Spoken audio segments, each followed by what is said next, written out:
Good evening, and welcome to Unknown True Crime. If you like this, remember to subscribe, and there will be plenty more. We begin our tale now. In a small Russian town, a woman walks into a police station and tells a story so unbelievable that chief of police threatens to have her committed. Her name is Arina Daneshkina, and she claims she just escaped from an underground bunker where she's been held captive for 4 months. The bunker, hidden beneath a garage. She says she was enslaved, forced to sew clothes for local markets, and that she wasn't the only one trapped. There were others still down there, and the man keeping them, she calls him the maniac. The chief does not believe her, says she's been watching too many horror films. But Irina doesn't back down. She keeps telling her story, and finally, someone listens. When the police investigate, they find something worse than Irina ever described. This is True Crime Reports, a global crime series. Today's episode, The Russian Bunker, enslaved by a serial killer. Let's go back to where this story begins. It's 1997. The place, Vyatskaya Polyana, a small town 800 kilometers east of Moscow.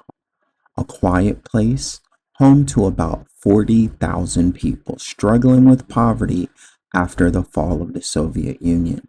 Unemployment is high. Most people work at the local munitions factory. The winters are brutal and life is hard. This is where 22-year-old Irina lives with her 2-year-old daughter. A young mother with dreams of becoming a fashion designer, she draws sketches of clothes in her spare time and hopes to one day make it to Moscow. But on March 1st, 1997, her life takes a horrifying turn. While checking out a new apartment, Irina meets a friendly neighbor named Vera Talpayeva. Vera offers her a drink. Irina accepts and almost immediately starts to feel dizzy. She steps outside for fresh air, and that's when a man appears. He offers them a ride. Irina gets in the car, and then darkness. She wakes up hours later in a filthy underground room with no windows, 3 bunk beds, and a pornographic poster on the wall. There's a sewing machine, a TV, and 2 women staring at her. Tattooed across their foreheads in thick black ink is one word, RAB. It's Russian for slave. Then the trap door opens, and in climbs the man responsible. His name, Alexander Komin. He's 43, wiry, greasy hair, cold eyes. What Irina doesn't know yet is that this man has spent years planning the construction of an underground slave bunker, and she's his latest prisoner. The room is 9 meters below the surface, about the height of 2 double-decker buses. The only way out is up 3 metal ladders, rigged with electricity. Escape? Impossible. When Irina pleads to go home to her daughter, Komin replies coldly, "The only way you're leaving is feet first." Let's take a step back. Alexandra Komin was born in this very town in 1953. He was once considered friendly, harmless even. But as a young man, he served time for hooliganism. While in prison, he met a man who claimed to have enslaved homeless people in his basement. That's when Komin got the idea.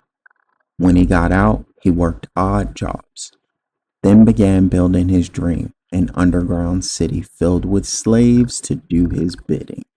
He recruited an accomplice, Alexander Mikhaev, a security guard. Together, they spent 4 years digging a bunker beneath garage number 198. By early 1995, it was ready. He kidnapped his first victim, Vera Talpayeva, and beat her into submission, then forced her to help him lure more women. Over time, Coleman captured several more women, tailors, cooks, people struggling with homelessness or mental illness. He targeted the forgotten, those society wouldn't miss. One of them, Tatiana Nazimova, thought she was joining a sewing circle. Instead, she was turned into a sex slave. And when Coleman feared she'd learned too much, he murdered her brutally. 2.5 years later, Arina Ganoshkina became his fifth victim. Like the others, she was tattooed with Rab and forced to work. But something about Arina was different. She played along. When Coleman said he wanted to marry her, she pretended to care. It was a dangerous game, but she knew it might be her only chance to survive and escape. Eventually, he brought her out of the bunker to live in his apartment. She reunited with her daughter. He even introduced her to his family. But Coleman had one rule. If he wasn't around, his accomplice, Mikhaev, would watch her. One day, both men were gone. Irina took her chance. She grabbed her daughter, ran to the bus stop, and made it to the police. At first, no one believed her, but when she gave names of missing women known to the police, they realized she was telling the truth. On July 21st, 1997, Coleman was arrested near Garage 198. Mikhaev was caught soon after. Inside the bunker, police found the surviving women, blinded by sunlight they hadn't seen in years. But this isn't where the story ends. Instead of being treated as heroes, the women were shunned, branded as undesirables. Locals criticized their appearance, their pasts, even their trauma. People asked Irina why she didn't escape sooner, why she lived with a monster. One hospital official even said a normal woman would have died. Only someone like them could survive. The town set up donation accounts to remove the tattoos from their foreheads, but no one donated a single ruble. Meanwhile, Alexander Coleman showed no remorse. During his trial, he said he was helping the women, giving them work. He even claimed he was sorry he never got to finish his underground city. He was sentenced to life in prison. 5 days later, he killed himself. Irina stayed in Vachkaskas Polyani. She later married, divorced, and focused on raising her daughter. But the scars remain. In 2019, Coleman's accomplice, Mikhaev, was released. Shockingly, he appeared on live TV, where Irina made to sit across from him and justify her trauma to an audience.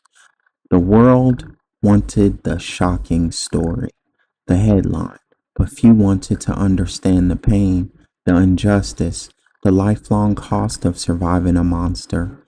This is more than a horror story from a small Russian town.